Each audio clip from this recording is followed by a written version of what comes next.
I'd like to start by thanking the Romanian Ministry of Health, the Romanian Ministry of Foreign Affairs, and the Romanian Medicine Verification Organization for organizing this event and placing the spotlight on medicines and safety and citizens' health.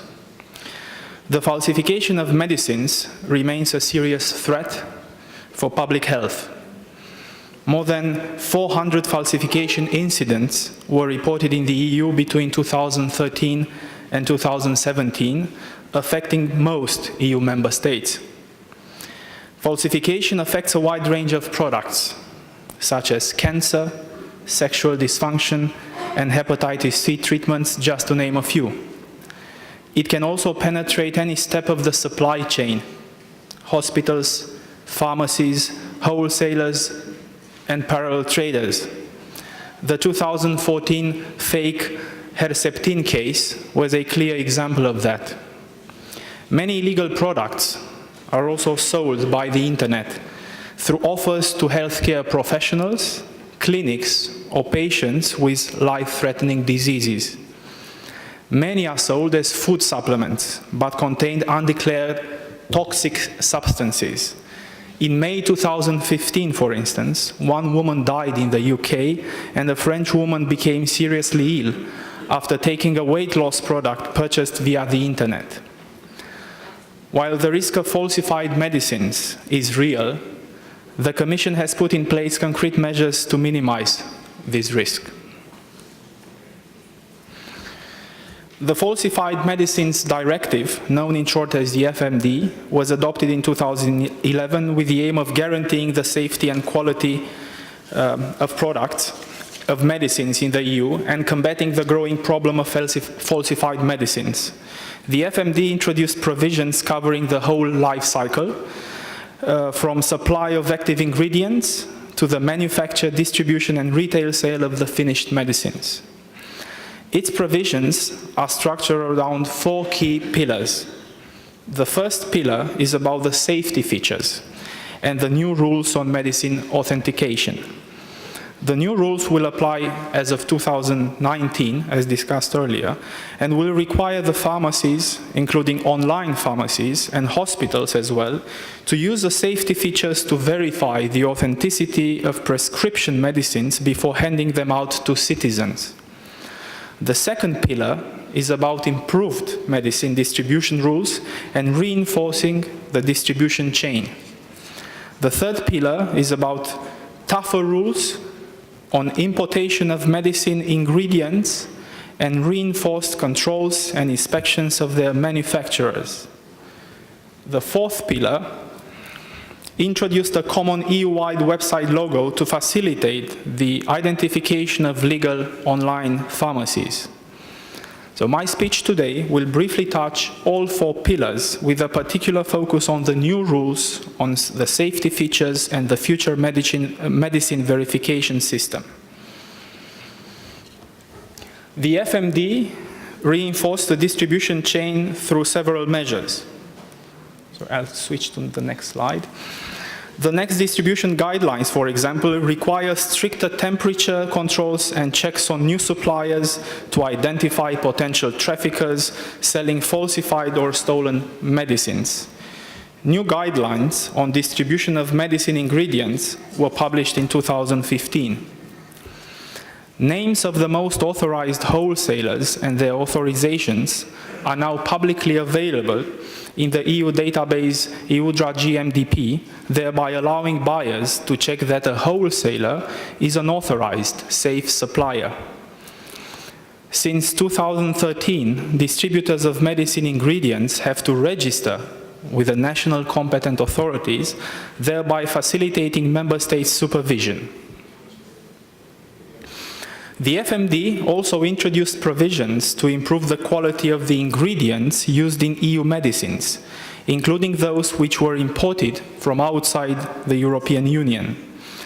As of 2013, APIs can be imported from outside the EU only if the product is accompanied by a written confirmation of manufacturing standards equivalent to those of the EU, or the exporting country is in the list of the third countries assessed by the Commission as having equivalent manufacturing standards, or the product is accompanied by an EU GMP certificate.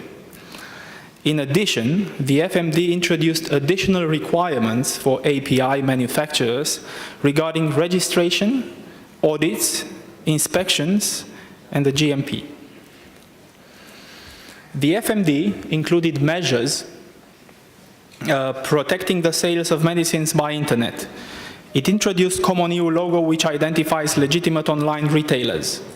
Since 2015, all online pharmacies or retailers legally operating in the EU are required to display the new common logo.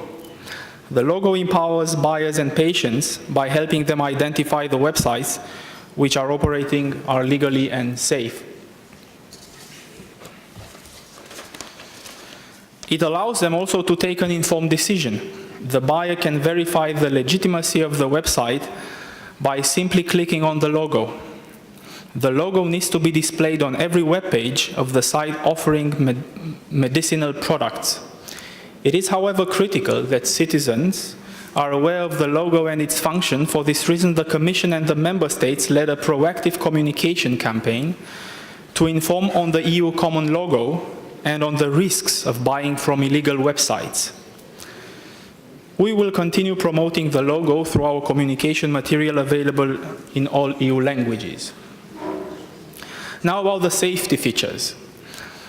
The FMD aimed at making medicine safer by introducing the mandatory verification of medicine authenticity through the use of safety features. The new rules will apply as of February 2019.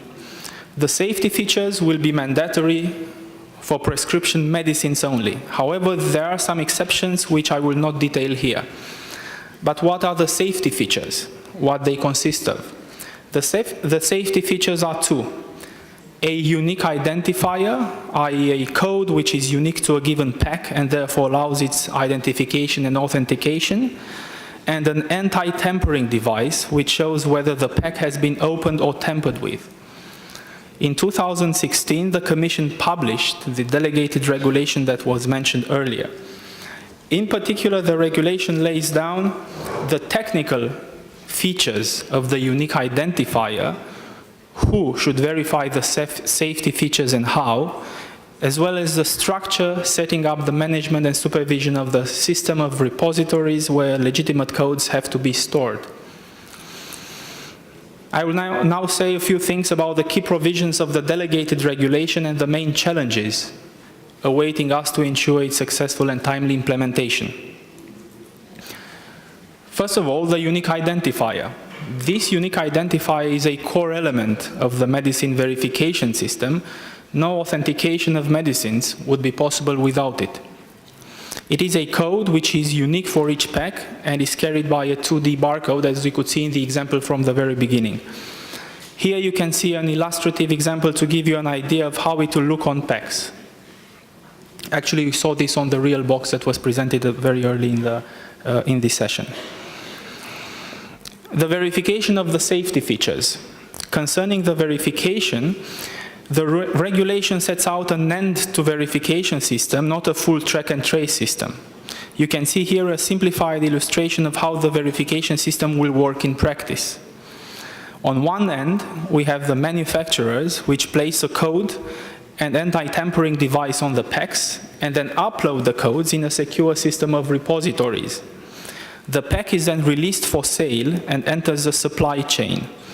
In the middle of the chain, the wholesalers receiving the packs directly from the manufacturers won't have to verify the safety features.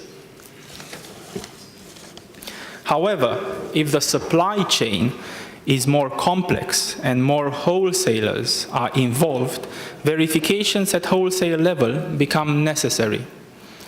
On the end of the supply chain, the pharmacies and the hospitals will systematically verify the authenticity of the safety features and decommission the unique identifier.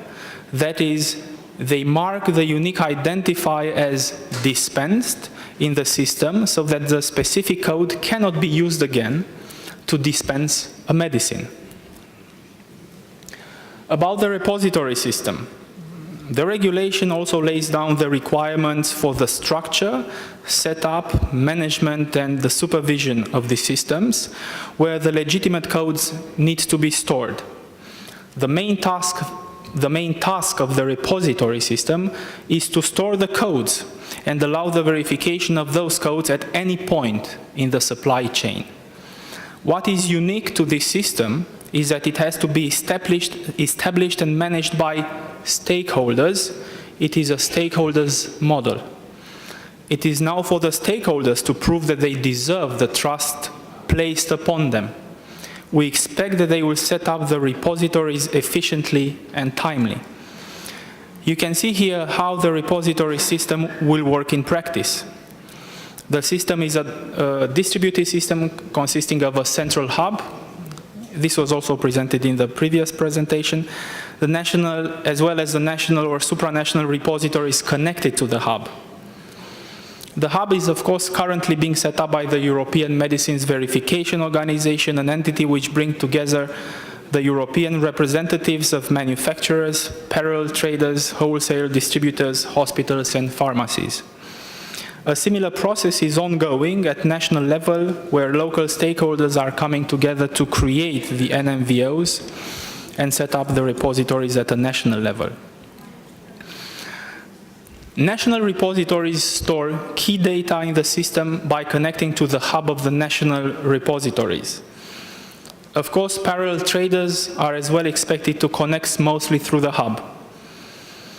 While wholesalers, hospitals, and pharmacies have to connect to the national repositories in order to query the system, all the repositories have to be physically located in the Union and are therefore subject to the EU data protection law. They are also subject to the supervision of national competent authorities. Regarding the access by the member states, national competent authorities can access the repository system and the information contained therein for supervising the functioning of the repositories, investigating potential incidents of falsification, matters related to reimbursement, pharmacovigilance, and pharmacoepidemiology. Discussions are ongoing between NCAs and the EMVO to ensure that the access needs of the member states are met as required by the legislation. I will not say more now on this, and we are going to go more into practical information. The new rules will apply as of next February, which of course can feel very short, and the counter has already started. In order to facilitate implementation, the legislation includes some transitional measures which allow PECs which are on the market before next February to stay on the market until the expiry date. This was done in order to avoid significant recalls, but also to ensure that the number of PECs bearing the safety features and requiring authentication is lower at the beginning and progressively increases over time, allowing some extra time for the fine-tuning of the system. In order to facilitate implementation, we have also published a question and answers document available for download from the Commission Public Health website. This document is regularly updated by our services in Brussels. In addition, to guide the marketing authorization holders through the necessary regulatory requirements linked to the implementation of the safety features, 2 implementation plans were published for centrally authorized and nationally authorized products. You can find them on the EMA and CMD's website. The next critical steps. 2019, of course, is just around the corner. Many steps towards implementation have been taken since the publication of the regulation and even before that. Of course, we have witnessed traditionally rival industries coming together around the table and starting a constructive dialogue with a little help by the Commission and especially the Member States. This led to the creation of the European and national medicine verification organizations, the first necessary step for establishment of the repositories. Chapeau to you, well done. Still, many things remain to be done in order for everything to be finished by February 2019. In particular, it is now critical that the national medicine verification organizations sign a contract with an appropriate IT provider in order for their national database infrastructure to work and start. Last but not least, the onboarding of verified users needs to be completed as soon as possible. Marketing authorization holders, manufacturers, distributors, pharmacies and hospitals need to be connected to the databases so that the system can be pilot tested in advance of the date in 2019. This is essential for both pharmacies and hospitals. So there is a lot of work. Everybody's efforts, industry, pharmacies, hospitals, competent authorities are needed to make the safety features a success. So to conclude, and this is my last slide, the FMD means safer and better quality EU medicines. The EU logo empowers buyers to choose online medicine websites which are legal and safe. The introduction of the safety features and medicine verification in 2019 will mean that no more false, expired, or recalled medicines will reach patients. It will be easier and cheaper to trace and recall medicines. Thank you very much.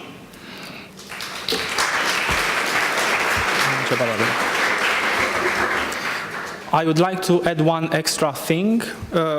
Please send your questions to our colleagues. Probably this is on the last slide, if the organizers can still show it a little bit. Please use this functional mailbox to send your emails with inquiries to our colleagues in Brussels.